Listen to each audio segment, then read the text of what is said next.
ต้องมีผู้วิธีจัดการมัน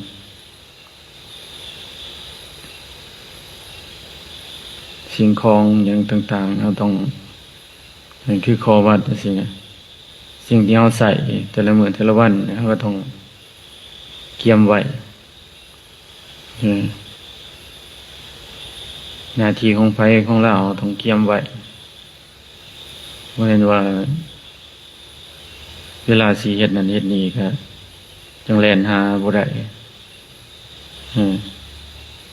ตัวอย่างว่านำสันครูอาจารย์เกียมไว้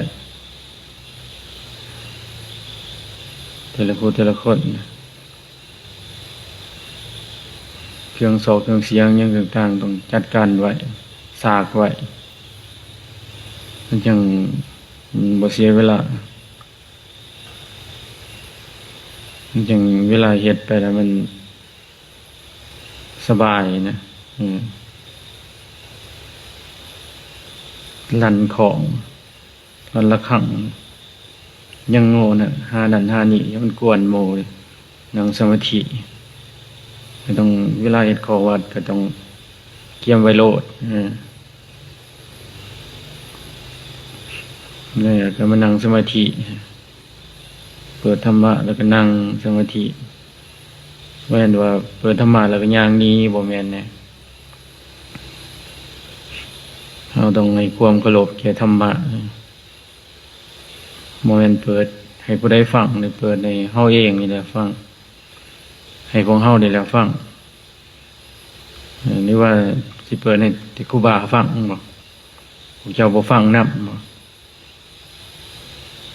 บ่แม่นเลยต้องฟังนำกันเปิดแล้วก็มานั่งฟังนำกันเฮ็ดหยังก็เฮ็ดให้มันพร้อมเพรียงกันมันจังสิไปกันได้มันจังสามัคคีกันคันว่าอยู่นำกันบ่หลายปานใดเลยคันอยู่หลายคือวัดพอมีครูบาอาจารย์เพิ่นเป็น100 200แห่งสิชลวนเนี่ยสิ่งที่เฮาเฮ็ดยังเราต้องรู้นิสัยมันได้เครื่องของแต่ละอันอุปมาเหมือนเฮามียานพาหนะสิได้มีรถล้างมีหยังเครื่องใส่ในเรือนในศาลเฮาคือกันเฮาก็ต้องรู้นิสัยมันซิเช่นว่าบางคือรถจังซี่นะรถต้องรู้ว่ามันมักเป็นอิหยังจังซี่นะเครื่องจักรเครื่องลากเครื่องอะไรมันสองรางมันเบรกพวงมาลัยมันการเข้าเลขมันเป็นจังซั่นการเฮ็ดจังซี่มันเป็นจังซี่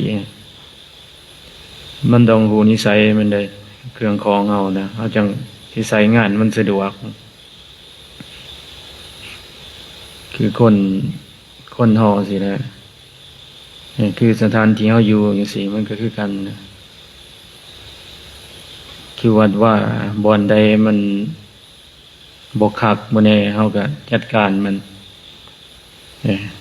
คือน้องนำคือบ่อนเฮาตันภายกันนำเฮาฮู้นิสัยมันแล้วว่าที่ผ่านมามันเฮาเอาปลามาปล่อยใส่บักหลายๆนี่บัดนี้มันมีความลำบากในช่วงฤดูแล้งจังซี่นะมันน้ำบกจังซี่นะเฮาก็ฮู้แล้วว่าบ่อยากให้เกิดความลำบากอีกเฮาก็บ่เอาปลามาปล่อยจังซี่นะ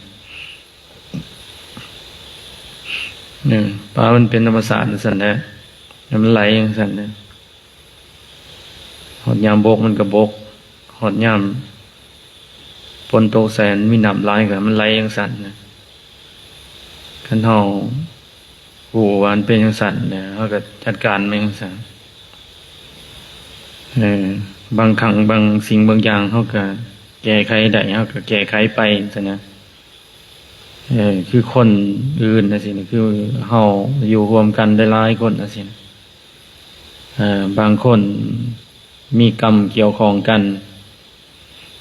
บางคนมีความอันนี้พัวพันกันนะสินะสามเฮาแก้ไขได้เฮาก็แก้ไขไปได้คือบางคนนั้น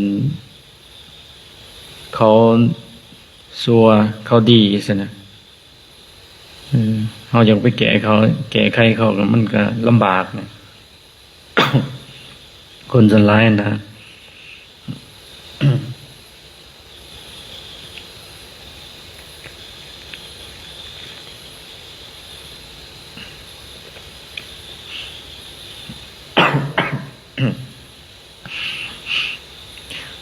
เป็นว่าให้เฮามาแก้ไขเจ้าของเองคนเขาสิดีคนเขาสิสัวคนเขาสิเป็นอย่างไรก็สร้าง คือคนตัวอย่างว่าเขาอยู่นำกันได้หลายคนนี่ในห้องเรียนหรือว่าในสถานที่เขาทำงานนะสินะแต่ละคนนี่ตัวอย่างว่าเขาสั่งเขาสินะเขาสั่งเขาด่าเขาเกลียดในเขาแต่บางคนเขาก็ดีสินะดีกับเขาอย่างสันอย่างสีนะบัดนี้ในครอบครัวเขาคือกันสินะมีอ้ายมีน้องบางคนก็ดีกับเขาบางคนก็บ่ดีกับเขากันเลยอ้ายกับน้องแต่อย่างว่าคนสั่งเขาสิเขาสิไปเขาด่าเขาก็เกิดอาการเครียดบางคนเกิดอาการยังหายเกิดอาการอยากท้อสู้ซะอยากเว้าขึ้นที่จริงแล้วเขาสิทน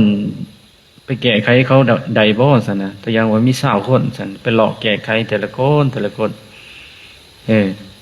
ว่าผู้นี้ด่าจังซั่นจังซี่ก็ไปนำด่าเขาขึ้นแต่ละคนแต่อย่างว่ามี100คนมี1,000คนนั่นซะถ้าสิไปทนบ่ซั่นนะเราต้องแก้ไขสิ่งเดียวแล้วเอาเบิดแก้ไขสิ่งเดียวนั่นเองคือแก้ไขใจของเองสินะอาการใจที่มันอยากหายที่มันอยากเขียดที่มันอยากแค้นน้อมมาหาเจ้าของเองแก้แป๊บเดียวแล้วปั๊บบ่จำเป็นต้องไปแก้ไขทุกคนสินะคือคนเขาหยองย่อสรรเสริญเฮาคือกันเนี่ยสิไปรวมยินดีนำ100 คน1,000 คนโอ้ยินดีนำเด้อยินดีนำเด้อหรือว่าโอ้ดีใจนะโอ้เรียกว่าจังซั่นจังซี่เนี่ยผู้ที่ในชีวิตเจ้าของเองสิไปหลอกยินดีนำเขาเรียงว่า1,000 คนแต่ละมื้อแต่ละวันไปหลอกยินดีมันก็สิมีเวลาบ่มันก็สิทนบ่ซั่นฉะนั้นเป็นว่าสิยินท่าก็สร้างสิสรรเสริญก็สร้างสิหยังก็สร้างแก้ไขใจเจ้าของแล้วเบิ่งว่ามันมีความดีใจมันมีความยินดีมันมีความพอใจใจตัวเดียวนี่แหละพาเกิดพาตายใจตัวเดียวนี่แหละพาทุกข์พายากสิสุขก็ย้อนใจสิทุกข์ก็ย้อนใจแก่มันตัวเดียวใช่ไหมคือบางครั้งคือครูบาอาจารย์หรือว่าครูบาเองหรือว่าไผก็สร้างก็บอกบางครั้งก็บ่อยากเว้าดอกบ่อยากแก้ไขผู้ใดดอกก็อยากแก้ไขแต่ใจเจ้าของเองสินะอยู่แบบกูมุบ่ปากบ่เว้าบ่ว่าอยู่แบบเตเมอยู่มันก็เป็นไปได้คันเสียจังซั่นนะแต่ว่ามันอดบ่ได้มันหมายถึงว่ามันมีความเมตตานะมันบางทีบุคคลที่ได้ยินได้ฟังเฮาเว้าซี่นะบางที่บุคคลที่มีความเกี่ยวของกันมีกรรมเกี่ยวกันหรือว่าบางที่มีคนอยากดีหั่นนะ เมื่อมีเขาอยากดีอย่างสันเขาได้ยินได้ฟังมีกรรมเกี่ยวข้องกันเขาอาจจะมาปฏิบัตินะเขาอาจจะมาศึกษามาอยากเรียนรู้หรือว่ามาหาทางให้พ้นทุกข์นะมาแก้ไขใจเจ้าของตัวอย่างว่าถ้าว่าบ่มีครูบาอาจารย์เว้าหรือว่าบ่มีพระพุทธศาสนาสินะบ่มีคำสอนเพิ่นเนี่ยบ่มีสิ่งนี้เกิดขึ้นเนี่ยสินะบ่มีแนวประพฤติปฏิบัติซะนะนึกเขียนเจ้าของเองเนี่ยโอ้มันสิบ่ทุกข์บ่ลำบากขนาดบ่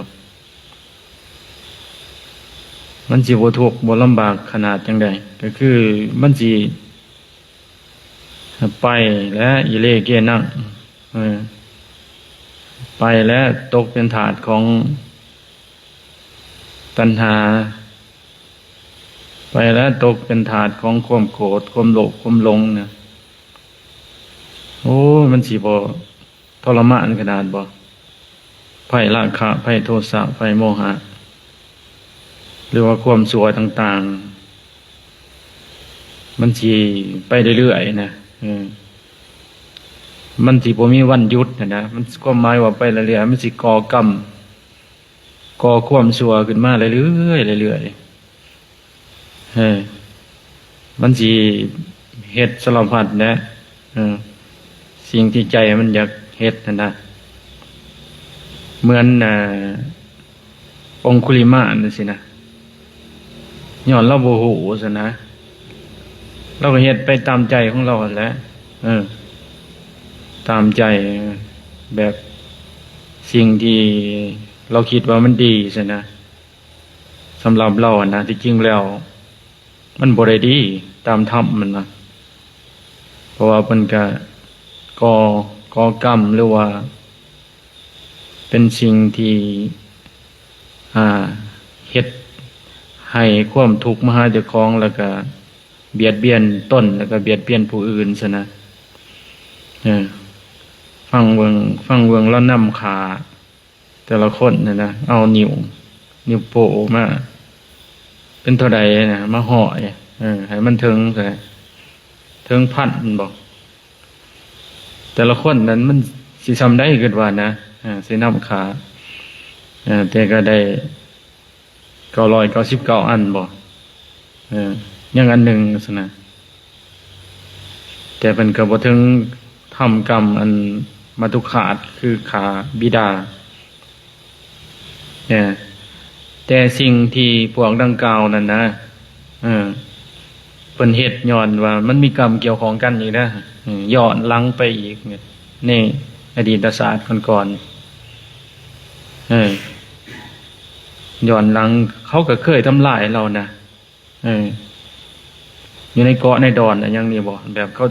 เราเป็นเต่าว่าเขาจีกเรากินซะนะตามฝั่งบ่ฟิตนะคันฟังผิดก็ขออภัยนะบ่ฮู้ละเอียดปานใดนะแต่ฮู้ว่าพวกที่เรานำขาเอานิ้วมือนะนิ้วโป้นะเป็นเขาเคยทำกรรมกับเราซะนะเขาเคยเฮ็ดเราก่อนซะมาศาสตร์ปัจจุบันนี่ก็เป็นเหตุเป็นปัจจัยให้เราเอากรรมคืนซะนะเรานำคืนนะนี่ก็เป็นสิ่งที่เขาบ่ฮู้คือกันเราก็บ่ฮู้คือกันเมื่อมาเจอคำสอนของพระพุทธเจ้าสิเพียงแต่ว่าหยุดคำเดียวซะนะเราหันหยุดแล้วพระพุทธเจ้าแต่เจ้าอันบ่ทันหยุดว่าซั่นหยุดหยังหยุดทำกรรมบาปหยุดทำกรรมชั่วหยุดนะสารพัดหยุดนะหยุดเบียดเบียนตนแล้วก็หยุดเบียดเบียนผู้อื่นซะนะได้สติขึ้นมาทันทีเลยคำว่าหยุดสินะนี่เฮาคือกันเนี่ยคันเฮาบ่มีคำว่าหยุดนะเฮาก็บ่ฮู้สติเอื้อนเถอะเฮาก็สิไปนะไปก่อกรรมทำเกณฑ์ทำชั่วตามราคะตามโทสะเที่ยวลิ้นกินดื่มไปประมาทไปแต่ละมื้อแต่ละวันกินแล้วก็มานอนแล้วก็กินแล้วก็มานอนแล้วก็กินหมดเท่านั้น ชีวิตบัดนี้สิ่งที่มันบ่ธรรมดาก็คือความแก่ซะนะเบิดเวลาไปซื่อๆคือความแก่มันสิเข้ามาเนี่ยความเบิดเวลาอายุมันก็เพิ่มขึ้นซะนะมันก็ยังโชคดีอยู่ซะนะสิ่งที่เฮายังได้มาเจอคำว่ายุทธยังได้มาเจอคำสั่งสอนของพระพุทธเจ้าซะนะมันก็ยังดีอยู่ซะนะฉะนั้นเมื่อกันบ่มีคำสั่งสอนของพระพุทธเจ้าสิบ่มีศาสนานี่โอ้สัมพันธ์มันสิทุกข์นะมันคือเว้านะตัณหาคือความอยากอุปทานคือความยึดสินะสร้างตามตัณหานี่มันบ่พอจักเทื่อมันผลักดันให้เฮากระทำสิ่งต่างๆสิ่งที่บ่เคยเฮ็ดมันก็เฮ็ดแล้วสิ่งที่บ่เคยกระทำมันก็กระทำสิ่งบ่เคยเว้ามันก็เว้าสิ่งบ่เคยคิดมันก็คิดเนี่ยโอ้จังว่าฉะนั้นก็ได้เบื่อสิ่งดังกล่าวเบื่อความชั่วซะนะ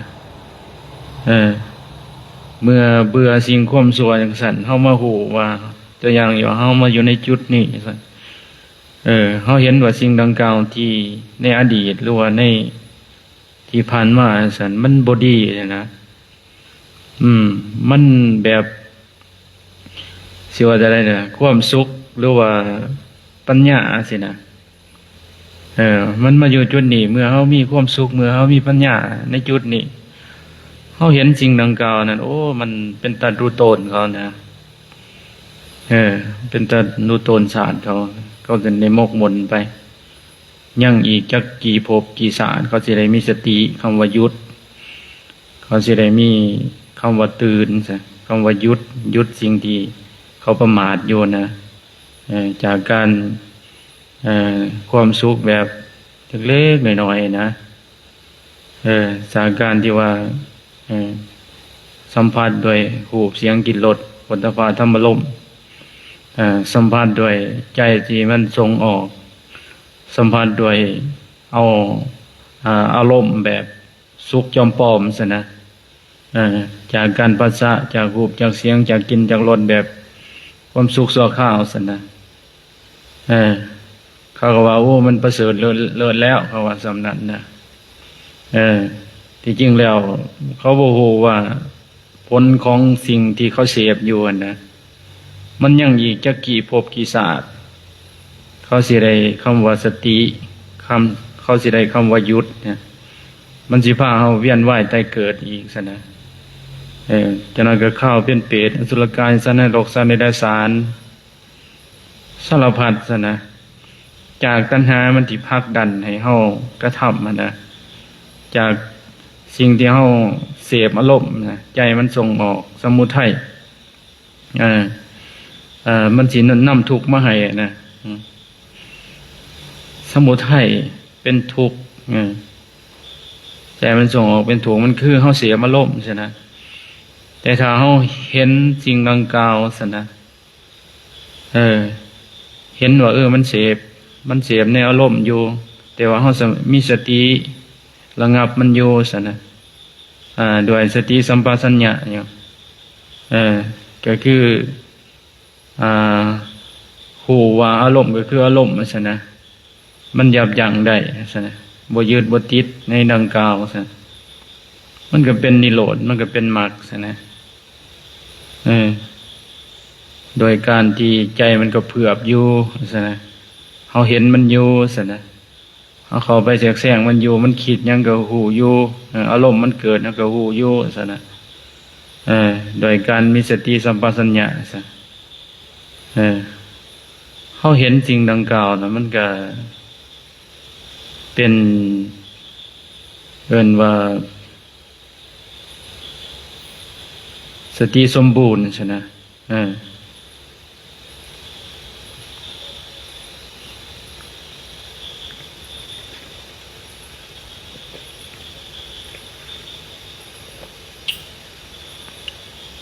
พระพุทธเจ้าเฮา มีความเมตตาซะนะ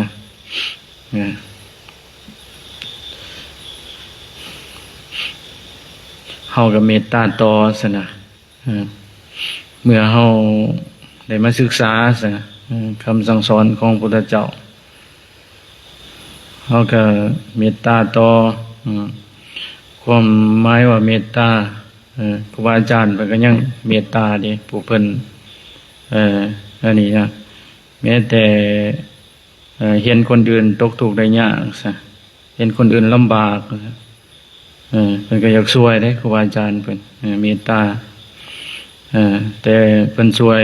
โดยคำเว้าบ่ได้เพิ่นก็ช่วยให้กำลังใจซะบางครั้งเพิ่นให้กำลังใจบ่ได้เพิ่นก็ช่วยโดยการนิ่งเฉยๆอยู่ซะนิ่งเฉยๆอยู่ก็เป็นการช่วยกันได้เป็นหยังจังว่านิ่งเฉยๆเป็นการช่วยมันบ่เป็นแบบเทวทัตนั่นนะบางคนแบบบ่นิ่งใช่บ่นิ่งแต่ว่าต่อต้านซะนะต่อต้านแบบสารพัดและเขาสิอันนั้นนะเขาสิแบบต่อต้านครูบาอาจารย์เพิ่นก็ทำคุณงามความดีเพิ่นก็ต่อต้านเฮ็ดสารพัดเนี่ยแต่ก็เว้าแทรกแซงจังซั่นจังซี่แต่คันคนมันสติบ่ดีมันก็หวั่นไหวเด้การกำลังใจมันเขาก็สิคิดว่าจักเฮ็ดไปหยังซะเฮ็ดไปแล้วก็เฮ็ดดีแต่บ่ได้ดีซะดะบางคนน่ะหวั่นไหวเด้สิ่งที่เขาแย่นะว่าคล้ายๆคือว่าเขาซับซ้อนซะนะแต่บางคนเป็นมีสติดีมีปัญญาดีเป็นก็พิจารณามันโลกธรรม8มันเป็นอย่างสี่แล้วมียินท่าสรรเสริญมีสุขมีทุกข์มีอะไรอย่างสรรเสริญมีสุขมีทุกข์มียินท่ามีอันนี้แหละบางครั้งคันคนบ่ทำใจเป็นกลางๆซะบางครั้งคนมันบ่จักวางใจมันก็คันเขายินท่าก็เอาแล้วบัดนี้คันเขาสรรเสริญก็เอาแล้วบัดนี้กินน้ำอ่อนเดี๋ยว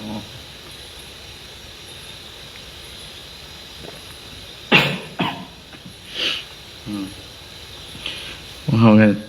ตั้งใจเบิ่งลมหายใจหายใจให้มันเข้ามันออกให้มันมีฐานมีสติให้มันดีซะนะอย่าไปสนใจเรื่องยินท่าเรื่องสรรเสริญเรื่องนั้นเรื่องนี้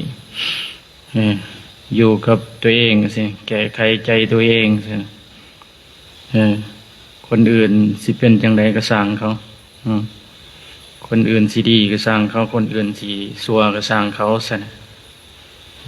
บางคนเห็นคนอื่นชั่วก็อยากแก่เขาจังซั่นจังซี่ได้บางคนเห็นคนอื่นดีก็จังซั่นจังซี่ใจอยู่นำเขาพุ่นที่จริงแล้วครูบาอาจารย์เพิ่น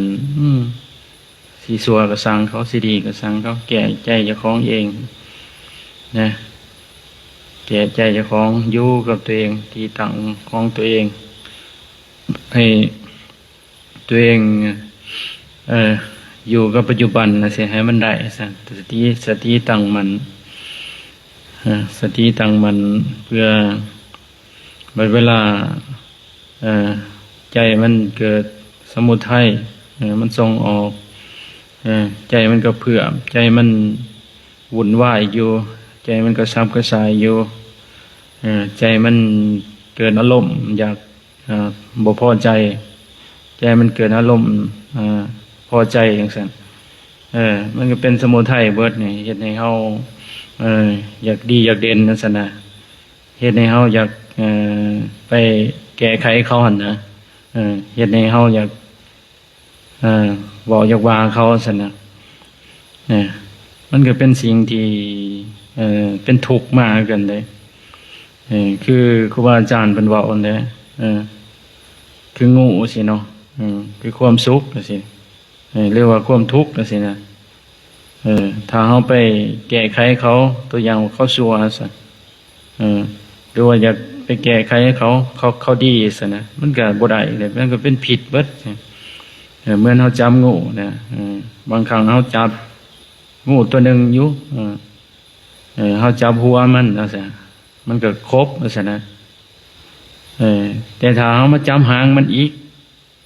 มันก็โง่มากัดเฮาอีกคือเก่า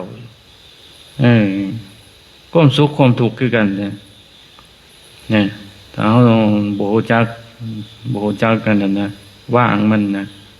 อย่าไปสนใจมันนะซั่นนะบ่ต้องจับมันซั่นนะเห็นว่ามันจับหัวมันแหละมันสิเป็นจังซี่จับหางมันล่ะมันเป็นจังซี่มันก็บ่ได้อีกมันก็ทำหน้าที่ของมันเหมือนกันว่าซั่นนะมันก็ให้ความทุกข์ของเฮาเองเพราะนั้นเป็นว่าบ่ต้องจับมันดีกว่าวางเฉยซั่นนะพ่อแม่ครูบาอาจารย์เพิ่นพิจารณาดีเบิดเลยซั่นนะตรงโลกธรรม8สินะทำใจของเฮาให้มันอาโศกังวิลาสังเขมังสิให้เป็นจิตแบบเกษมเป็นจิตเนี่ยบ่เศร้าโศกเป็นจิตแบบธรรมดาสินะมันก็เป็นสิ่งที่อันนี้นะ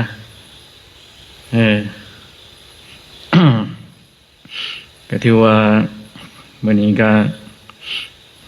ได้เฮ็ดเวียกมื้อนี้ก็ได้สามัคคีกันโดยเฉพาะพวกเขามาใหม่เราก็เป็นสร้างแล้วก็พาทำคุณงามความดีสินะพาเทกันเปื้อนบริเวณกุฏิสิก็ถือว่าได้ประโยชน์นะก็เป็นสิ่งที่เฮาอยู่กับวิหารธรรมของเฮาอยู่กับความดีกันเลยคือเฮาเฮ็ดขอวัดจังซี่คือเฮาเฮ็ดว่าธรรมะจังซี่หรือว่าไปพระสวดมนต์บางเทศน์บางธรรมเฮ็ดหยังก็สร้างมันก็เป็นสิ่งที่ดีนะเพราะเฮาบ่ได้เบียดเบียนผู้ใดเฮาบ่ได้เบียดเบียนคนอื่นนะเฮาก็อยู่อย่างเฮาก็เฮ็ดจังซี่นะบางคนอยากดีนำก็ส่งเสริมซินะส่งเสริมว่าอนุโมทนาบุญนำตัวอย่างคือครูบาอาจารย์เพิ่นสวดมนต์ไหว้พระสิหรือว่าเพิ่นไลฟ์สดบ่หรือว่าลงโซเชียลหยังต่างๆบางคนมีความเมตตาหรือว่าอยากความบุญนำว่าซั่นเขาก็แชร์ไปแต่บางคนนั้นเขาก็อยู่ซื่อๆซั่นนะ ก็อยู่ซื่อๆคือบ่แชร์บ่เฮ็ดอีหยังซั่นนะบ่แชร์บ่เบิ่งบ่หยังก็เป็นการดีของเขาอีกซั่นนะดีคือกันเด้ดีเดียวสปอแบบดีจังซั่นนะบ่แชร์บ่ว่าแต่บางครั้งมันก็คิดอยู่ในใจนะคิดหยังขึ้นมามันก็มีแต่ความคิดของเขาน่ะเรียนจังซั่นจังซี่อยากกินอยากดีอยากเรียนอยากดังจังซั่นจังซี่เขาก็อาสารพัดน่ะก็สิว่านะแต่มันก็เป็นเรื่องของเขาซั่นนะมันเป็นเรื่องของเขานี่เฮาเอาเรื่องของเฮาสินะเฮาอีหยังก็สร้างว่าแต่เฮาทำความดีไปเรื่อยๆอีหยังที่เป็นความดีเฮาก็เฮ็ดไปเป็นเครื่องอยู่ของเฮาซั่นนะเป็นวิหารธรรมคันเฮาบ่มีแนวเฮ็ดซะเฮาบ่มีแนวปฏิบัติซะอยู่แบบไปซื่อๆแบบมันก็ใจมันสอบไล่ไปที่ต่ำอยู่แล้วตัวอย่างว่าเฮาบ่มีเฮาบ่ไหว้พระเนี่ยเฮาบ่สวดมนต์เฮาบ่เว้าธรรมะสิมันก็สิคิดแล้วบัดนี้มันก็สิเบิ่งโทรศัพท์มันก็เพลินไปเพลินไปทางนอกพุ่นแล้วโอ้ยผู้นั้นจังซั่นจังซี่เห็นหมูกินดื่ม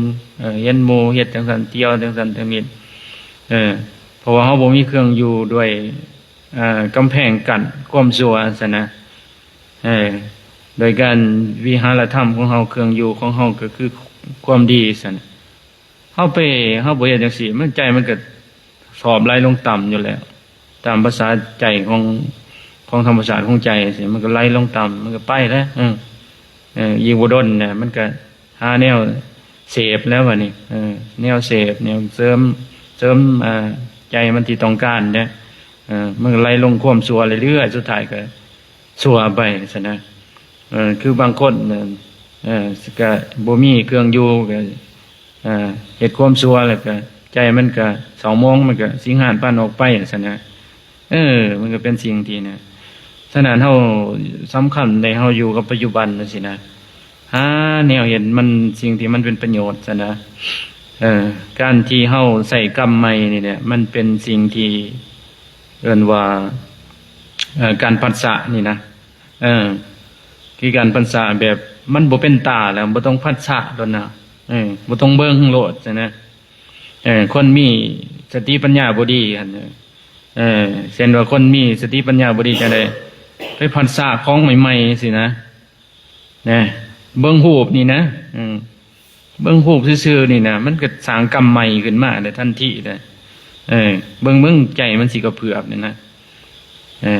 ใจมันสอบธรรมศาสตร์ใจมันไหลลงต่ำอยู่แล้วเนี่ยเบิ่งรูปซื่อๆนี่มันก็ยังเฮ็ดทำลายตัวเองเนี่ยทำความชั่วเป็นมหันต์เนี่ยสัมผัสเสียงซื่อๆนี่เนี่ยมันก็ยังพาตัวเองตกต่ำแล้วเลยฉะนั้นโอ้เป็นสิ่งที่บ่ควรเสพเฮาก็บ่ควรซั่นสิ่งที่บ่ควรเฮ็ดเฮาก็บ่เฮ็ดซั่นนะการที่เฮาเบิ่งรูปเบิ่งของเบิ่งสิ่งเบิ่งหยังต่างๆโดยเฉพาะคือโทรศัพท์ว่าซั่นน่ะมันมานำโทรศัพท์สมัยเสมอมันแทรกเข้าไประบบ AI ระบบมันหยังเทคโนโลยีมันทันนะแต่ว่าจิตใจคนน่ะมันต่ำลงนะจิตใจคนมันต่ำลงเพราะว่าเขาบูจากวิธีเสพมันนะเขาบูจากการบริโภคเนี่ยเขาเสพไปมันก็เต็มเขาตึ้มๆโดดเต็มเขาจิตเจ้าของโดดก็คือเอาทุกข์มาโดยอารมณ์มันเกิดทันทีเลยวูบขึ้นมาเกิดขึ้นมาแล้วก็โอ้ยทุกข์แล้วมันนี่เหตุไม่เหตุไปตามความคิดเหตุไปตามอารมณ์นะสร้างภพสร้างศาสตร์นะนี่แหละสิ่งที่เขาเกิดนะการที่เขาเกิดแต่ละมือแต่ละวินาทีนะเกิดจากการยังเกิดจากการเห็นนี่นะเกิดจากการกระทบไม่ใช่นะเขาปฏิบัติเนี่ยก็ปฏิบัติตัวนี้แหละเพื่อหยุดการเกิดนี่นะเอาอย่างไรมาหยุดเนี่ยเอาสติเอาปัญญามาหยุดการเกิดของเขาซะสติมันเด่นนะหมายมันก็เผือบนะให้มันเป็นวิหารธรรมนะครับ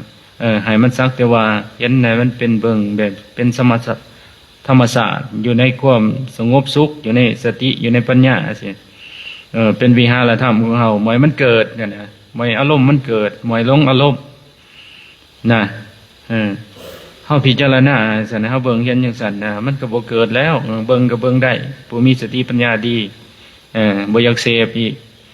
คือผู้บางคนนั่นเสพผู้ก็ต้องงามๆสวยๆเสียงก็ต้องม่วนๆซั่นนั่นแหละเกินว่าเฮาบ่จักการเสพเนี่ยมันก่อกรรมขึ้นมาได้ฮะนะเมื่อโทษของมันก็คือพวกเสพของสวยๆงามๆนี่ผลของมันก็คือความทุกข์ซั่นน่ะเปรตอสุรกายสัตว์นรกสัตว์เดรัจฉานนะฮะอารมณ์มันขึ้นมาจังนั้นตัวอย่างว่าอารมณ์ราคะขึ้นมาเนี่ยความโลภขึ้นมาก็เป็นเปรตเนี่ยอยากได้อยากดีอยากเด่นอยากดังอยากเอามาจังสั่นอยากเอามาจังสิเมื่อบ่ได้ดังใจก็เดือดร้อนซั่นน่ะนั่นอารมณ์ของเปรตเนี่ยอารมณ์ของสัตว์เดรัจฉานน่ะมันมาจังสิได้เฮาเบิ่งกันจังซี่นะ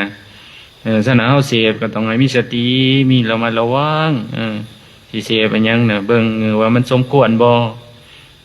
สิ่งที่มันเป็นอาคันตุกะมันเข้ามาซั่นน่ะมันพอควรเสพบ่ซั่นอันนี้เว้าแบบอันนี้ได้นี่บอกกันแบบนี้นะผู้ใดได้ยินได้ฟังซั่นเฮาพิจารณาเบิ่งแล้วเรียกว่าครูบาอาจารย์เพิ่นก็พิจารณาเบิ่งแล้วเพิ่นจึงเมตตาเพิ่นจึงบอกซั่นนะการเสพของใหม่นี่คือการสร้างกรรมใหม่การเบิ่งของใหม่คือการสร้างกรรมใหม่การคิดสิ่งใหม่ๆคือการสร้างกรรมใหม่ซั่นนะ กรรมนี่แหละเป็นพื้นหน้าที่ให้จิตวิญญาณเอาไปจอไปเกิดนะเขาสร้างกรรมนะเบิ่งจิตวิญญาณนะเบิ่งมันเนี่ยการเพลินไปนะเพลินในอารมณ์สิ่งที่เขาเสียมามันเป็นอารมณ์เป็นหยังมันก็เพลินมันก็ไปเกิดนะซ้ำคดนำซ้ำลดนำมันใจนะอันนี้ว่าเรื่องใจนะแต่คนเขาบ่ปฏิบัติแต่บ่เข้าใจดอกว่าสภาวะจังสี่นี่เว้าไปจังสี่นี่เขาบ่เข้าใจดอกแต่ผู้ปฏิบัติก็จะเข้าใจโอ้บางทีก็อาจจะได้สติอาจได้ปัญญาบางทีก็จะมีดวงตาเห็นธรรมก็เป็นศาสนานี่แหละเป็นสิ่งที่เฮาต้องอยากเว้าอยากว่าเป็นสิ่งที่เฮาอยากบางทีคนอาจมีกรรมเกี่ยวข้องกันซะนะบางทีผู้ที่อยากพ้นทุกข์ซะนะเขาอาจจะมาฟังก็คือเมียนของเพิ่นเลยก็คือจังสันจังสี่เลยเพราะว่าพระพุทธเจ้าของเฮาหรือว่าศาสนาเฮานี่เป็นศาสนาแห่งจิตใจเป็นศาสนาแห่งสติปัญญาบ่แม่นว่าศาสนาแห่งการที่เอาเทคโนโลยีมาแล้วก็มาลงซะนะมาลงแล้วก็สุดท้ายก็ผูกคอตายสุดท้ายก็ต้นกลัวตายเพราะว่าเฮาแล่นนำแต่สิ่งดังกล่าวนะอันนี้ก็อยากได้อันนี้ก็อยากได้อันนั้นก็อยากได้แต่บ่รู้จักแก้ไขเจ้าของเองซะบ่รู้จักยับยั้งเบรกเจ้าของเองดีใจในสิ่งที่ตนมีดีใจพอใจในสิ่งที่ตนได้ซะมันบ่เป็นจังซั่นเด้มันมีแต่ว่าใจมันเพลินไปบ่ได้ก็นอนพลิกขมพลิกหงายอยู่นอนทุกข์ทรมานตัวเองนอนอยู่ในอันนี้แหละก็ยังปานนอนอยู่ในนรกในเวจีซั่นนะบางคน